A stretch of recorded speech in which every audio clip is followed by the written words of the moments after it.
हरे कृष्णा। गुड्डू की दुनिया में आपका बहुत बहुत स्वागत है। तो आज हम हरी हरी बोल सीरीज़ में लेकर आए हैं रामायण का एक बहुत ही सुंदर प्रसंग, जो हम सब यूँ तो रामायण सब से बहुत कुछ सीखने को मिलता है, लेकिन इस प्रसंग से हम अपने जीवन में उतारेंगे तो बहुत कुछ हम भी सीख जाएंगे। तो प्रारंभ करते हैं कथा। विनम्रता और सरलता वह गुण है जो हमारी व्यवहार संबंधी जटिलताओं और अहंकार को वश में कर लेता है। इसलिए हम सभी को विनम्र और सरल बने रहना चाहिए। तो कथा प्रारंभ करते हैं। सुबह सुबह का समय था। मेघनाद से लक्ष्मण जी का अंतिम युद्ध होने वाला था। वह मेघनाद जो अब तक अविजीत था, जिसकी भुजाओं के बल पर रावण युद्ध कर रहा था, अप्रीतम योद्धा था, जिसे सभी दिव्यास्त्रों को उपयोग में करने की शक्ति थी। सुबह जब लक्ष्मण भगवान श्री राम के से आशीर्वाद लेने गए, उस समय भगवान राम पूजा कर रहे थे। पूजा समाप्ति के पश्चात प्रभु श्री राम ने हनुमान जी से पूछा, अभी कितना समय है युद्ध होने में? हनुमान जी ने कहा, प्रभु अभी कुछ समय है, अब यह तो प्रातः काल है। भगवान श्री राम ने लक्ष्मण से कहा, यह पात्र लो और भिक्षा मांग कर लाओ। जो भी पहला व्यक्ति मिले उसी से कुछ अन्न मांग लेना। सभी बड़े आश्चर्य में पड़ गए। आशीर्वाद की जगह भिक्षा? लेकिन लक्ष्मण जी को तो जाना ही था, क्योंकि यह उनके बड़े भाई की आज्ञा थी। लक्ष्मण जब भिक्षा मांगने के लिए निकले तो उन्हें सबसे पहले रावण का ही एक सैनिक मिला। आज्ञा अनुसार मांगना ही था।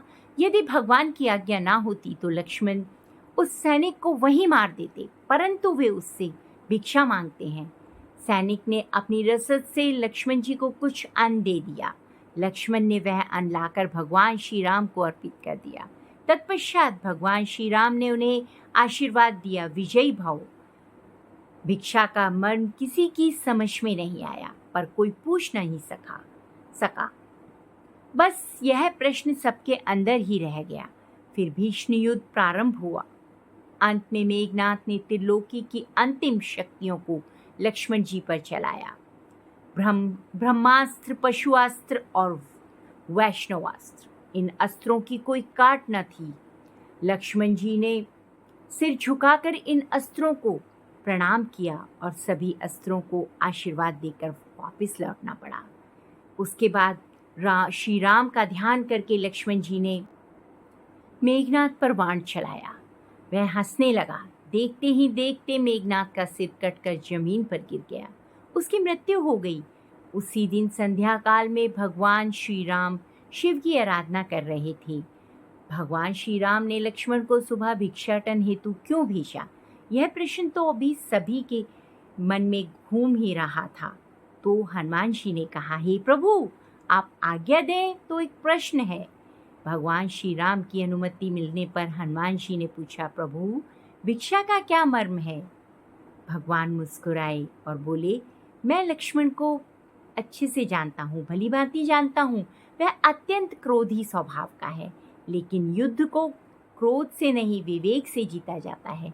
जीवन के हर क्षेत्र में विजयी वही होता है जो उस समय विशेष पर अपने विवेक को नहीं खोता। मैं जानता था कि वह मेघनाद ब्रह्मांड की चिंता नहीं करेगा।